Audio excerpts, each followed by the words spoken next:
नमस्कार, मी अमोल येडगे, जिल्हाधिकारी कोल्हापूर। 10 फेब्रुवारीपासून 12वीची परीक्षा सुरू होत आहे आणि 20 फेब्रुवारीपासून 10वीची परीक्षा सुरू होणार आहे। आपल्या कोल्हापूर जिल्ह्यामध्ये 10वी आणि 12वीच्या परीक्षेच्या आयोजनाच्या अनुषंगाने शिक्षण विभागाची सर्व तयारी पूर्ण झालेली आहे। महत्त्वाचं म्हणजे यावर्षी जिल्ह्यामधल्या सर्व केंद्रांवरती सर्व वर्गखोल्यांमध्ये CCTV लावण्याचं आपण आवाहन केलेलं होतं आणि आपल्या आव्हानाला जवळपास 95% केंद्रांनी प्रतिसाद दिलेला आहे। उर्वरित 5% केंद्रांशी अजूनही आमचं बोलणं चालू आहे आणि सर्व केंद्रांवरती सर्व वर्गखोल्यांवरती CCTV लावून ही परीक्षा घेण्याचा पहिलाच प्रयत्न कोल्हापूर जिल्ह्यामध्ये होत आहे आणि मला वाटतं राज्यामध्ये सर्वात जास्त प्रतिसाद मिळालेला आपला कोल्हापूर जिल्हा आहे। त्याबद्दल मी सर्व केंद्र प्रमुखांचं आणि ह्या सर्व केंद्र चालकांचं मी आभार व्यक्त करतो।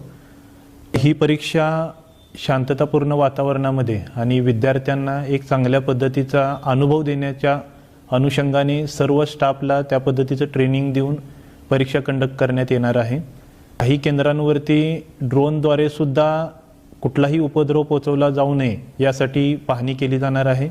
तहसीलदारांच्या मार्फत आणि जिल्हा स्तरावरूनही काही भरारी पथकं आणि त्यासोबत बैठे पथकं सुद्धा केंद्रावरती राहणार आहेत। एकूणच प्रशासनाचा प्रयत्न हा कॉपीमुक्त परीक्षा घेण्यासाठी कोल्हापूर जिल्ह्यामध्ये सर्व केंद्रांवरती त्या पद्धतीचं सर्व कार्यवाही करण्याचा प्रयत्न राहणार आहे आणि प्रत्येक वर्षी कॉपीमुक्त परीक्षेमध्ये कोल्हापूर जिल्हा आघाडीवरती राहतो। मला वाटते त्या पद्धतीनेच यावर्षी सुद्धा कामकाज होईल। परीक्षेला सामोरे जाणाऱ्या विद्यार्थ्यांना आणि त्यांच्या पालकांना माझं नम्र आव्हान आहे की कृपया वर्षभर आपण खूप चांगला अभ्यास केलेला आहे। आता परीक्षेला सामोरे जाणं हा एक महत्त्वाचा टप्पा आहे आणि हा 10वी आणि 12वीची परीक्षा आपल्या करिअरमधला महत्त्वाचा टप्पा आहे। त्यामुळे कोणत्याही ताणतणावाशिवाय आपण परीक्षेला सामोरे जा। परीक्षेच्या कालावधीमध्ये आपला आहार चांगला ठेवा, पुरेशी झोप होईल हे बघा। अभ्यास आपण वर्षभर केलेला आहे, जी काही उजळणी आपल्याला करायची आहे त्याचा कालावधी निश्चित करा। परीक्षेला वेळेमध्ये पोहोचा। जे काही साहित्य आपल्याला परीक्षेला घेऊन जायचं असतं ते आपण घेऊन जा आणि आत्मविश्वासाने परीक्षेला सामोरे जा। आपण जो काय अभ्यास केलेला आहे तो सर्व आपल्याला आठवणारच आहे, पेपर आपल्याला चांगला जाणारच आहे। अशा आत्मविश्वासाने वर्गखोलीमध्ये परीक्षेसाठी जा आणि जो काय आपण अभ्यास केलेला आहे तो प्रामाणिकपणे आपल्या उत्तरपत्रिकेमध्ये उतरवण्याचा प्रयत्न करा। 10वी आणि 12वीची परीक्षा कॉपीमुक्त व्हावी यासाठी प्रशासन प्रयत्न करतच आहे, परंतु माझं सर्व विद्यार्थ्यांना नम्र आव्हान आहे की प्रामाणिकपणे जो काय आपण अभ्यास केलेला आहे तोच उत्तरपत्रिकेमध्ये उतरवा।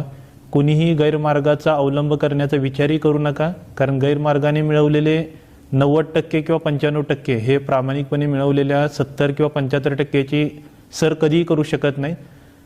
त्यामुळे ह्या सूचनांची सर्व पालकांनी विद्यार्थ्यांनी कृपया नोंद घ्यावी आणि परीक्षेला ताणतणावाशिवाय सामोरे जाण्यासाठी आणि या 10वी आणि 12वीच्या महत्त्वाच्या टप्प्याच्या परीक्षेला सामोरे जाण्यासाठी सर्व विद्यार्थ्यांना आणि पालकांना माझ्या खूप खूप शुभेच्छा। धन्यवाद।